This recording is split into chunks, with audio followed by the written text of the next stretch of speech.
lees y no lees, es decir, no interpretas, no haces una asociación, no hay una parte semiótica, no hay una semiología, es decir, sino tú sencillamente haces un enunciado.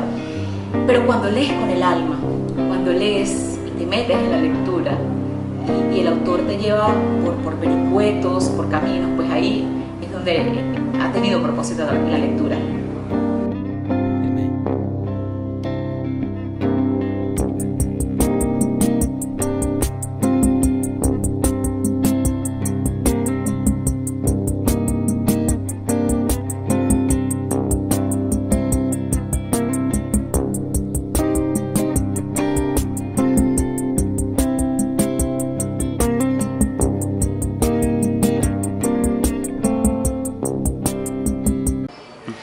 Leo por una herencia de mi mamá, porque desde niña leía las caricaturas, las comiquitas, y pues me imagino que ella se dio cuenta que me gustaba la lectura, y a los 12 años me regaló mi gran primer libro, que fue 100 años de soledad, y por ahí se vino luego Doña Bárbara de Rómulo Gallegos.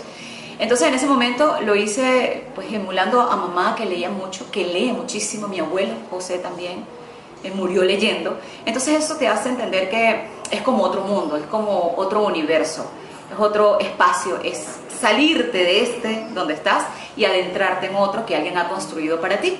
Me gusta la lectura porque no solamente me distrae, me apasiona, sino que me enseña. Todavía puedo decir que aprendo palabras en muchos textos que no conozco y me toca luego buscar el diccionario y luego me encanta aplicarlos en mi vocabulario, sin que suene así muy exquisita, pero es verdad que nunca olvido que la palabra Allende, no de la escritora, sino Allende, más allá de nuestra frontera, la conocí en un texto, en un cuento, y entonces ahora pues les digo a la gente, bueno, Allende nuestra frontera, aplicar pues, porque tenemos además un vocabulario hermoso.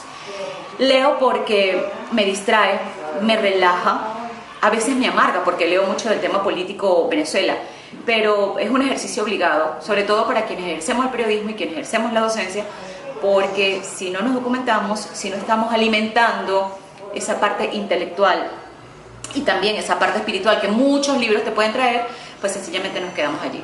Leer es un hobby, leer es una costumbre, es casi que una militancia.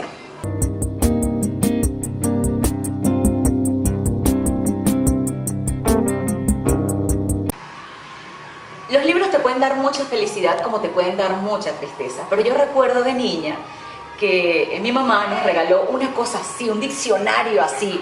Recuerdo que era una tapa como marmoleada, beige, como medio roja, era muy lindo ese diccionario. Entonces yo estaba en el proceso de aprender a buscar las palabras en el diccionario y yo tenía como 13, 14 años y llegó a mis manos el libro Lolita de Vladimir Nabokov. Entonces había una historia que yo a mis 14 años era un poco difícil de comprender porque bueno, era una relación de un hombre que se enamoraba de las niñas, esa es la verdad.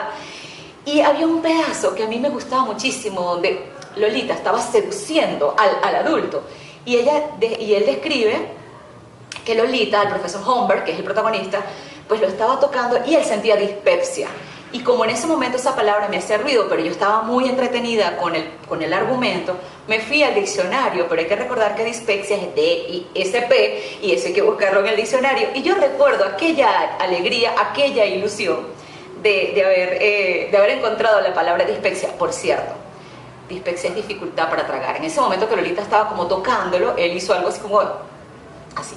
Y una segunda alegría que tuve a los 16 años, yo estudié 15, 16 años, estudiaba quinto año, era que mi profesor de filosofía, que además me marcó también en la lectura de otro género, Ignacio Pinto se llama mi profesor, nos mandaba a leer a Juan Liscano, en ese momento un intelectual de Venezuela que le escribió el libro Borderline, hablando de cómo los jóvenes, en aquel momento estábamos en la generación Madonna, que pues los caracterizaba un grupo de jóvenes muy frívolos en lugar de estar pendientes, qué sé yo. Pero Juan Liscano para mí era muy difícil porque era muy abstracto. Entonces un día le escribí una carta a Juan Liscano y se la envié al Nacional, que era donde él publicaba. Bueno, yo le mandé mi carta, yo siempre escribí muchas cartas a mucha gente y he tenido muchas respuestas. Fui una heroína municipal cuando Juan Liscano me contestó la carta, disculpándose que le había llegado unos meses luego porque fue al Nacional y se lo dieron pues pasado el tiempo. Y que además él me felicitaba y felicitaba a mi profesor por haberme iniciado en lecturas filosóficas, en lecturas intelectuales, Y además es una carta hermosísima. Y recuerdo que Juan Liscano terminaba diciendo: se despide de usted, su amigo mayor. Bueno, pues le quiero decir que en ese momento el que era presidente de la Casa Guipuzcoana, el escritor Adrúbal González, él escribió, por cierto, Un voto, y fue uno de los primeros que en Venezuela escribió sobre el Bolívar real, que luego García Márquez lo llevó al general en su laberinto. Adrúbal González decía: por favor, te escribió Juan Liscano, y me busco un libro de intelectuales y aparecía Juan Liscano. Esas son las felicidades que te da, sobre todo cuando lees y sabes que algo te ha dejado y que pues tú te animas, escribes y tienes una respuesta. Pues este libro salió en un encartado de El Nacional y pasó como 6, 7, 8 meses ahí tirado en alguna parte de mi casa, hasta que teníamos un viaje familiar a Margarita, me acuerdo, y por el poquito de miedo en los aviones, pues agarro siempre 1, 2, 3 libros, pero este fue el único que agarré. Y bueno, ya cuando uno empieza: ay Dios, ya vamos a el avión, el avión. Entonces agarré el libro y dice: escucha, Paula, voy a contarte una historia para que cuando despiertes no estés tan perdida. Y por ahí, y por ahí. Entonces con este libro, pues fui madre, fui hija, fui periodista y fui ciudadana, por todo lo que significa. Y a mí me pasó que en ese viaje, en Margarita, un hotel espectacular, playa, sol, arena, yo estaba llorando. En la piscina, yo estaba llorando, tomando el sol. Yo no quería participar en actividades, yo me metí en este libro y hasta que lo leí, hubo un momento en que no paré de llorar, y no paraba de leer. Porque pues una historia hermosamente conmovedora, que además me enseñó, tengo muchas palabras subrayadas, es uno de los libros que más me ha pegado en la vida, digo porque soy madre, que soy mamá, pues. Y uno tiene que ponerse en los zapatos de las personas. Este libro también, de Manuel Rincón, La trivialidad del mal, por cierto, que tuve el honor de presentar aquí en San Cristóbal, también me puso en contacto con una realidad muy triste que pasamos en el 2014 en San Cristóbal, estado Táchira, a propósito de las manifestaciones sociales. Entonces esto me hizo rememorar cosas que pensé que había olvidado, que periodísticamente las registré. Y a veces cuando abro, porque todavía me pasa mucho que agarro un libro, aunque ya me lo leí, lo leo al azar, y cada vez que agarro este libro de La trivialidad del mal al azar, pues me siento triste, me siento un poco frustrada, me siento un poco mal recordar cuán deprimida estuve en ese momento. Pero lo bueno de eso es que cuando lees un libro, y lo lees, como te digo, con el alma, pues tienes la oportunidad de decir que puedes hacer mejores cosas, en este caso de La trivialidad del mal, porque en el caso de Paula es otra historia, sino que eso que te deje cosas, que te deje un aprendizaje.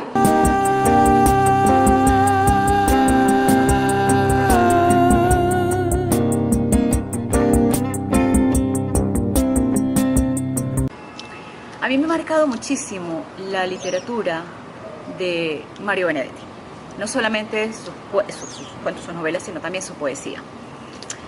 Por estos días he pensado mucho en Benedetti, porque ante tanta rabia, ante tanto odio, ante tanta división que hay, por ejemplo, si te permites colocar una foto, voy a hablar de redes sociales, colocas una foto, me pasó, aquí vino un político y pues yo le dije: vamos a tomarnos un selfie, fue muy divertido además porque es un político muy serio, y alguien me escribió que el país había muertos y que para qué estar pelando muelas.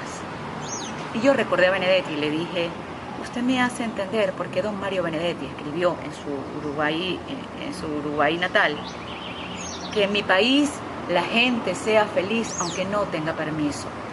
Porque pese a que hay una crisis, yo tengo el derecho a seguir sonriendo, sobre todo porque yo soy periodista y soy educadora. Imagínense que yo llegue a un programa como pues, renegando de la vida, a eso voy. Y Benedetti, sobre todo porque Benedetti habla de la situación política de su país cuando escribe, y a mí me parece que el libro, por ejemplo, Noción de Patria, se parece mucho a la Venezuela de ahora. Claro, son contextos diferentes, vamos a estar claros.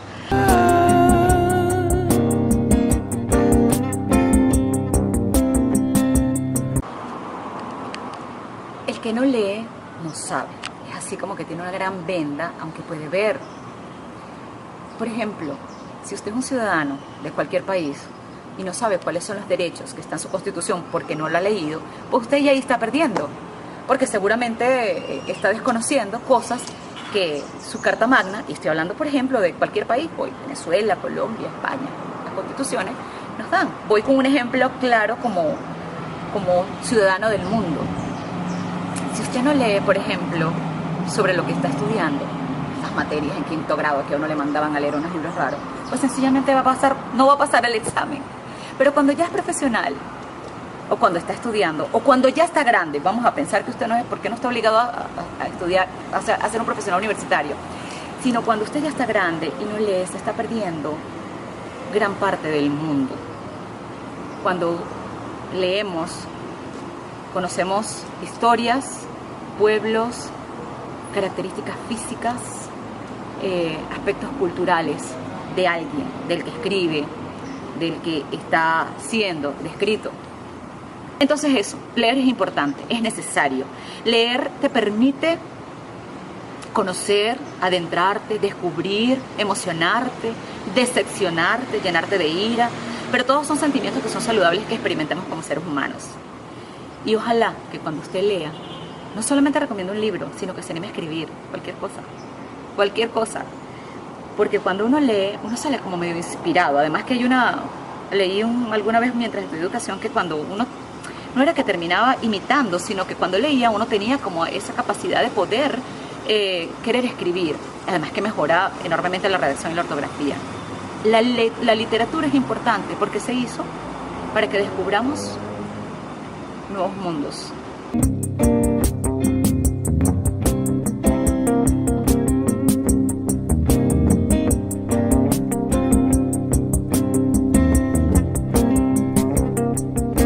Call upon the people. Only people have this power. And the numbers don't decide. The system is a lie. A river running dry.